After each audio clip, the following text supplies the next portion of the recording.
안녕하세요. 새벽의 축구 전문가 페노입니다. 맨유가 테나흐 감독의 선임을 공식적으로 발표했는데요.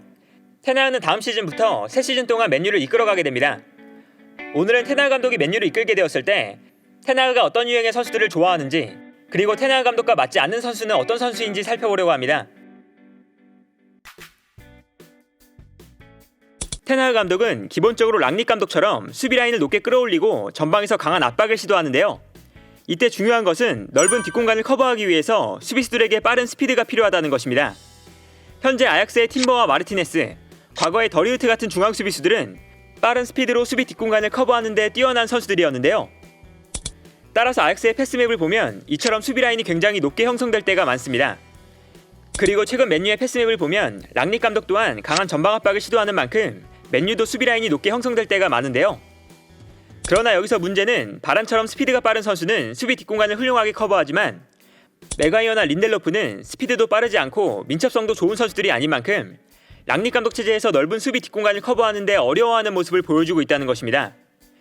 특히나 최근 맨유의 경기를 보면 수비 라인이 높지만 맥과이어는 스피드가 느려서 상대 공격수가 수비 뒷공간으로 뛰어들어갈 때 맥과이어가 무리하게 반칙을 범하는 장면이 많이 나오고 있습니다. 이처럼 수비 뒷공간을 커버하는 데 어려움을 겪고 있는 맥과이어나 린델로프는 수비 라인이 높은 테나흐 감독의 전술에서 어려움을 겪을 가능성이 높은데요. 최근 팀버나 마르티네스의 맨유 이적설이 나오는 것도 중앙 수비수들의 스피드와 관련이 있다고 할 수 있습니다. 또한 테나흐 감독은 수비 라인을 높게 끌어올리는 것뿐만 아니라 수비수들이 높게 올라왔을 때 순간적으로 상대의 페널티 에어리어 근처까지 올라가면서 패스를 뿌려주거나 득점에 직접적으로 관여하는 것을 좋아합니다. 더리우트가 아약스에서 뛸 때 페널티 에어리어 안으로 침투해서 득점을 만들어내는 장면이 종종 나왔던 것도 테나흐 감독의 전술이 중앙 수비수들의 순간적인 공격 가담을 선호하기 때문이었는데요. 이번 시즌 팀버나 마르티네스의 히트맵을 봐도 두 선수는 과감하게 상대의 페널티 에어리어 근처까지 올라가서 플레이하고 있다는 것을 알 수 있습니다. 그러나 현재 맨유는 맥과이어 같은 경우에 공격에 가담할 만큼의 민첩성이나 공격적인 능력이 부족하기 때문에 공격적인 부분에서도 테나흐 감독의 전술에 맞지 않아 보이는데요. 이처럼 현재 맨유의 준주전급으로 평가받고 있는 맥과이어나 린델로프 같은 선수들은 테나흐 감독 밑에서 주전 경쟁에 어려움을 겪을 수 있고, 중앙 수비수 자리는 다음 시즌 맨유가 새로운 선수를 영입할 가능성이 큰 포지션이라고 할 수 있습니다. 그리고 테나흐 감독의 높은 수비 라인은 데헤아의 자리도 위협할 수 있습니다. 수비 라인이 높다는 것은 수비수들이 넓은 공간을 커버해야 하기도 하지만 골키퍼도 올라와서 공간을 커버하는 모습을 보여줘야 하는데요. 데헤아는 페널티 에어리어 밖으로 나와서 볼을 처리하는 능력이 뛰어난 골키퍼는 아니라서 테나흐 감독 체제에서 어려움을 겪을 가능성이 큽니다. 아약스에서 오나나 골키퍼의 히트맵과 데헤아의 히트맵을 비교하면 큰 차이가 나타납니다. 데헤아는 페널티 에어리어 안에서만 히트맵이 형성되어 있는 반면에 오나나의 경우에는 페널티 에어리어 밖까지 나와서 플레이한 경우가 많았다는 것을 알 수 있는데요. 여기에 더해서 데헤아의 발밑이 좋은 편이 아니라는 것도 문제가 될 수 있습니다. 테나흐 감독은 골키퍼의 패스 능력을 중요하게 생각하는데요. 아약스에서도 발밑이 좋은 골키퍼를 선호했습니다. 데헤아와 오나나의 기록을 비교하면 이러한 차이를 발견할 수 있습니다. 이 자료는 두 선수가 페널티 에어리어 주변에서 패스를 보내주는 위치를 표시한 자료인데요. 붉은색이 강할수록 많은 패스를 보내준 지역인데 데헤아의 경우에는 자신의 바로 앞에 있는 중앙 수비수들에게 패스를 뿌려줬다면 오나나의 경우에는 수비 라인 앞뿐만 아니라 좌우 측면, 그리고 더 앞선에 있는 선수들에게까지 패스를 보내줬다는 것을 알 수 있습니다. 그리고 이것은 상대가 전방 압박을 걸어올 때 큰 차이를 만들어내는데요. 데헤아가 킥이 좋지 않아서 중앙 수비수들에게만 패스를 보내준다면 상대팀 입장에서는 데헤아가 볼을 잡을 때 맨유의 중앙 수비수들만 강하게 압박해도 효과적으로 압박에 성공할 수 있습니다. 그러나 오나나처럼 패스의 범위가 넓다면 상대가 중앙 수비수들을 강하게 압박해도 좌우 측면 혹은 높은 지역에 있는 선수들에게 패스를 보내줄 수 있기 때문에 상대팀이 압박하기가 까다로워질 수밖에 없는데요. 데헤아는 프리미어리그 내에서 선방 능력이 가장 뛰어난 선수지만 발밑이 좋지 않다는 것이 테나흐 감독 체제에서 걸림돌이 될 수 있고, 데헤아 또한 테나흐 밑에서 적응에 어려움을 겪을 수 있습니다. 완비사카도 다음 시즌 주전 경쟁이 어려운 선수 중 하나입니다. 수비적으로만 보면 완비사카는 수비 뒷공간을 빠르게 커버하는 데 뛰어난 선수라서 테나흐 감독의 전술과 맞아 보일 수 있지만 공격적인 능력이 부족하다는 것은 문제가 될 텐데요. 테나흐 감독은 수비 라인이 높은 만큼 좌우 풀백들도 공격에 가담해야 하는 장면이 많습니다. 특히 테나흐는 풀백과 측면 공격수가 끊임없이 자리를 바꿔가면서 상대의 수비에 혼란을 주는 것을 중요하게 생각하는데요. 그러나 완비사카는 공격에 가담하는 능력도 부족할 뿐더러 중앙으로 움직였을 때 볼을 소유하는 능력이나 패스에도 뛰어난 선수가 아니라서 테나흐의 공격 전술에 어울리지 않아 보입니다.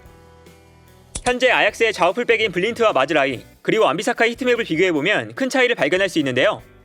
블린트와 마즈라이는 공격적으로 많이 가담할 뿐만 아니라 중앙으로 들어와서 플레이하는 빈도도 많습니다.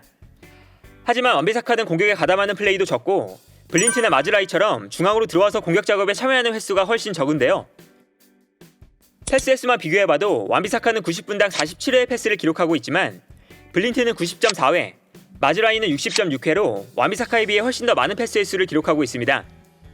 이처럼 테나흐 감독은 풀백의 공격적인 역할을 중요하게 생각하고 있어서 공격적으로 부족한 완비사카는 다음 시즌 테나흐 감독 체제에서 자리를 잡지 못할 가능성이 가장 높은 선수라고 할 수 있습니다.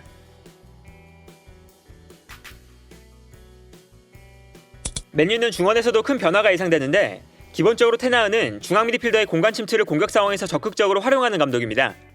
현재 아약스의 전술을 봐도 크라번베르와 베르하이스가 경기장 전체를 돌아다니면서 공간으로 침투해 들어가는 동선을 보여주고 있는데요.